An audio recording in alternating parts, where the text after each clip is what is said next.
a unconscious choice that your nervous system is making that is actually governing most of your life. In other words, most of your life is really sort of governed by an unconscious decision-making process in your nervous system.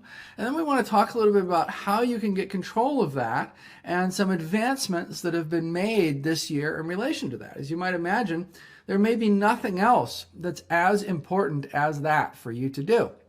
So I want you to imagine that you're sitting outside and that a bird lands by your table and you toss it a little bit of bread.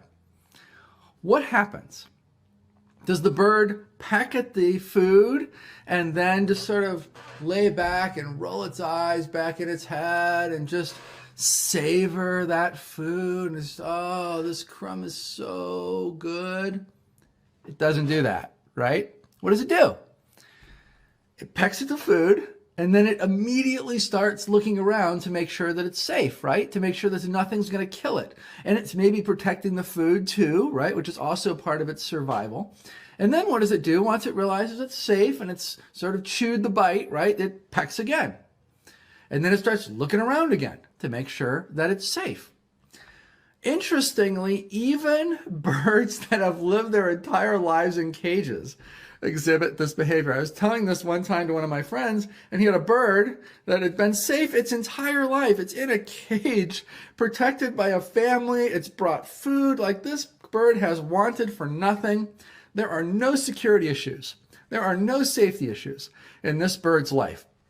There's no cats lurking around the house or, anything like that. It's an indoor caged bird that has been raised for years by a family, dutifully fed every day, if anything, probably overfed, right? But it has the same exact behavior.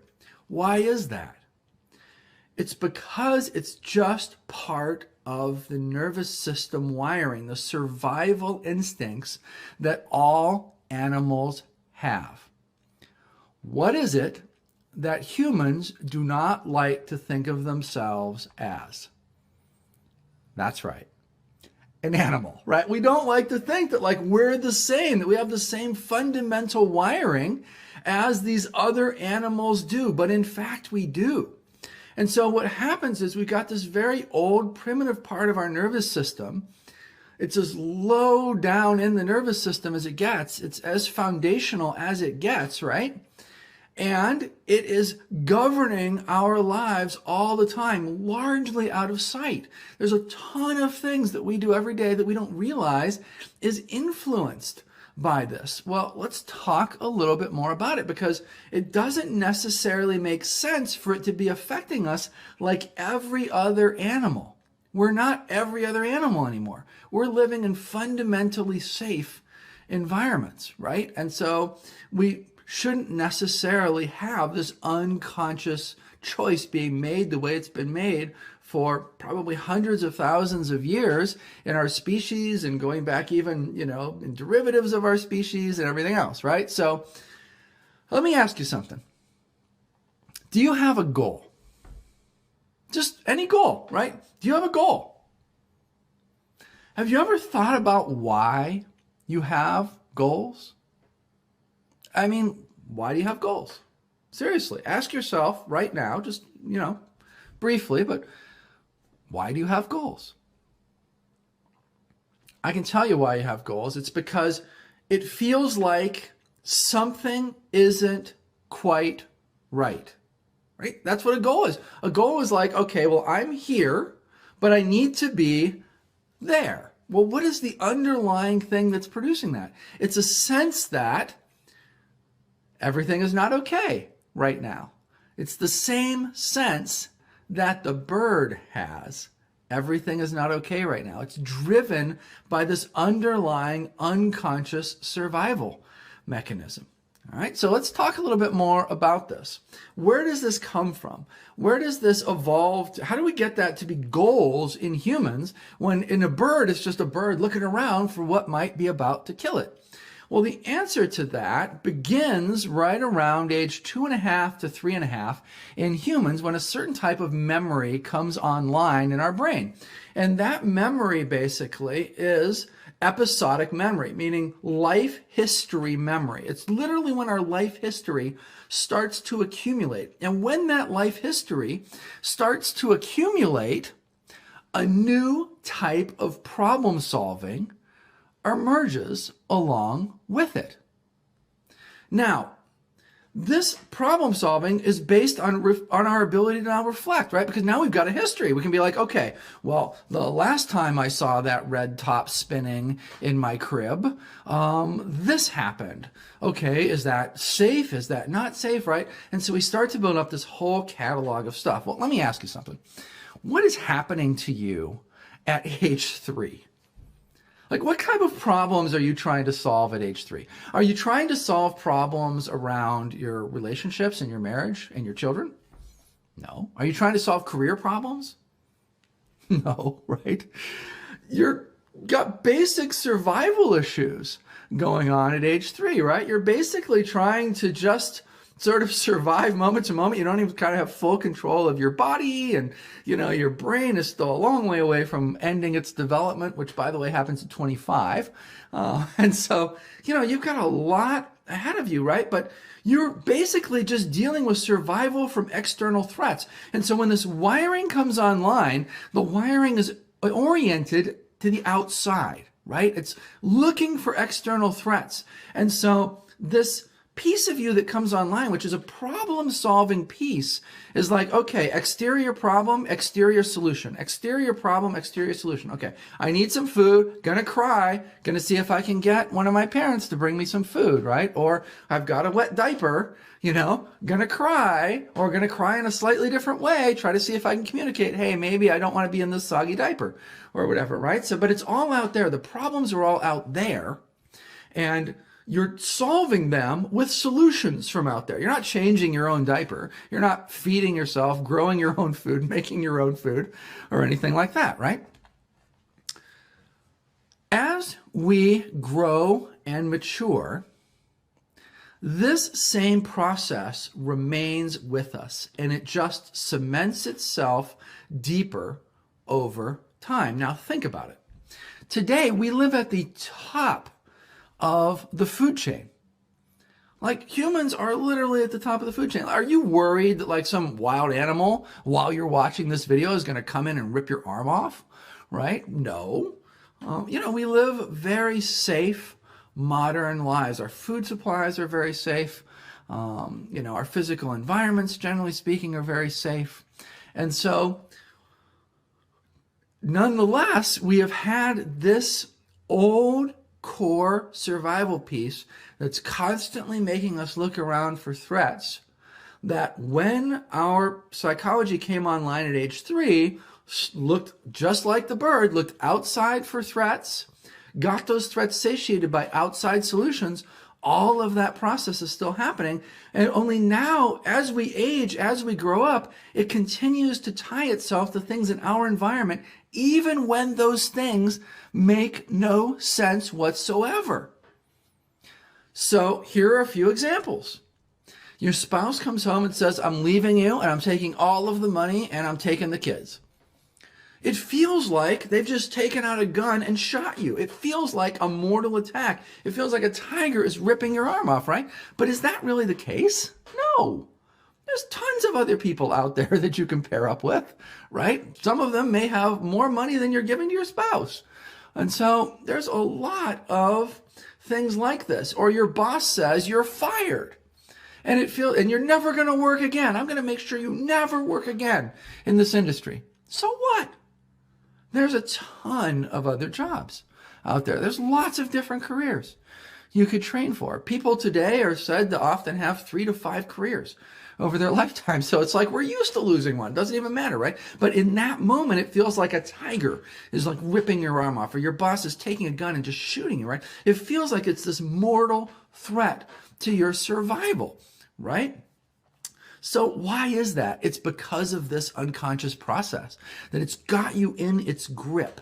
And it's looking at all of these, it's oriented so externally for all of these different threats, right? And it's taken that old circuitry that used to really relate to tigers ripping our arms off, right? There used to really be genuine threats to us a lot of the time. But not anymore. We're living a modern, developed lifestyle. And so it's these old parts of our nervous system that are mapped onto our current environment, and it is driving all kinds of behavior in us. And it's also limiting effectively our happiness and the amount of happiness that we can have. So, have you achieved one of your goals? Have you achieved more than one of your goals? And what happened when you achieved that goal, right? Because that goal was a big deal before you achieved it, right? What was your brain telling you? Oh, if I achieve that goal, that's going to solve all this stuff, right? Does it? It doesn't, does it? Right? In fact, it may make you feel a little bit relaxed or happy or whatever for a short period of time. But then what happens? That old circuitry kicks in, right? And all of a sudden, your mind starts looking around for the next threat. And what comes with the threat? The next set of goals, right? And so it starts you on that same treadmill over and over and over and over again. And it's constantly like, okay, the threat's out there, the solution's out there. I need a better job. I need a raise. I need a different relationship. I need a bigger house. I need more status symbols in my life so that I can attract the right people so that I can increase my survival chances. Now, we don't think of it as increasing our survival chances, right? We're being basically shanghaied by these old parts of our nervous system into thinking this way. And to us, it's just like, oh, well, that didn't do it. I've still got this sense of something's not quite right in this moment. I better figure out what the thing is that'll fix that. Oh, I know what it is. It's a new car of a certain brand. That's what I need to set as my next goal. That's what I need to achieve. And then you achieve it. And what happens? Same treadmill starts itself over again, right? Why is that? It's because of this unconscious part of our mind. The conscious part of our mind is like the tiniest little tip of an iceberg. And most of our decision-making processes are subconscious. They're unconscious. They're from the parts of our mind that we don't have direct conscious access to. It's that unconscious choice that your nervous system is making. It's wired into you and functioning from before the sophistication of your current conscious mind was even around. Most of the things you've done to produce deeper, lasting improvements in your well-being don't even come close to getting below the surface into these processes. It's like you're just kind of barely scratching the surface. You have access to this tiny part of your conscious mind, and you're moving little things around in there with all of your efforts for, getting happier and self-improvement and whatever else. But in the meantime, you've got this giant chunk that is most of you that is untouched. And, it's worse than that because that giant piece is actually setting you up for ultimate failure. No matter how much success you achieve in the world, no matter how many of the goals that you achieve, it really doesn't matter because in a matter of moments, days, weeks, months, whatever it is, that fundamental discontentment is going to return. It doesn't matter really what you do in that tiny little conscious part of your mind. You've got to get to the unconscious side to really, really, really solve this problem. And so I want to talk to you about this in a series of steps. So step one, the first and most important step, you've already taken. It's just to realize that this is actually happening to you. Now, that you realize that, you have three choices that you can make. First of all, you can just throw up your hands and be like, well, that's just the way nature is, and let that unconscious choice, the red door, continue to govern your life. Or you can throw up your hands in a different way and say, well, that's just the way it is, but there's probably some stuff I can do about it, and you can begin the process of trying to manage it. And the third option, which is, I hope the option that you will choose, is that you can choose door number 3, which is to solve the problem. You can solve the core problem. This is actually a solvable problem, even though very few people even know it's a problem in the first place. And so a vanishingly small number of people know that there's a solution. Well, let's say you choose You're not going to choose number one, I hope. So let's say you choose number two. What does number two look like? Well, number two, fortunately for us, has had an enormous amount of work put into it. This managing the problem has had a lot of work put into it. The best way to think about that is that it's been solved by positive psychology. So here's positive psychology, and here's kind of what they figured out about that since about the year 2000. This is all you have to do to manage it, right? It's on the screen right now. That's it. That's all you have to do to manage it. All right. That's a little overwhelming, right? So it's been simplified down a little bit. Okay, this is really all you have to do. All right, I know it's still overwhelming, right? Okay, this. If you just do all of these different things and you find ways to do this, that's all you have to do. You're still probably like, that looks like more time than I have in a day, right? So it's been simplified down to this model called the PERMA model. And the good news for you is that there are actually all kinds of things that you can do to manage your internal situation, right? And so you can just Google positive psychology, Google the PERMA model, and you'll see there's all kinds of things. If you choose the managing door, that's fine. There's all kinds of stuff out there for you that's scientifically validated. And if you reach the top of that, basically you'll reach the top of Maslow's hierarchy of needs, of what we used to think of as self-actualization, which is at the top, was always viewed as being at the top of Maslow's hierarchy of needs. Well, guess what? I hate to break it to you, but Maslow, towards the end of his life, revised this, and he added a whole other level. So self-actualization is actually the second highest level that you can reach as a human. The highest level is something he called self-transcendence, and that's what we've studied. And so I'm just going to let you sort of read what's on the screen to get a sense of what this is.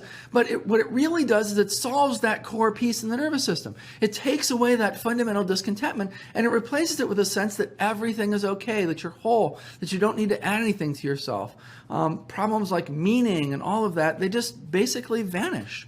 It is a phenomenal place to live from. We don't have too much time to go into that today, so you can look up a book that we wrote about it called The Finders. So let's take a look at choice number two and choice number three again. Choice number two is really just making the best of it. There's nothing wrong with that. That's mostly what people have tried to do throughout all of human history.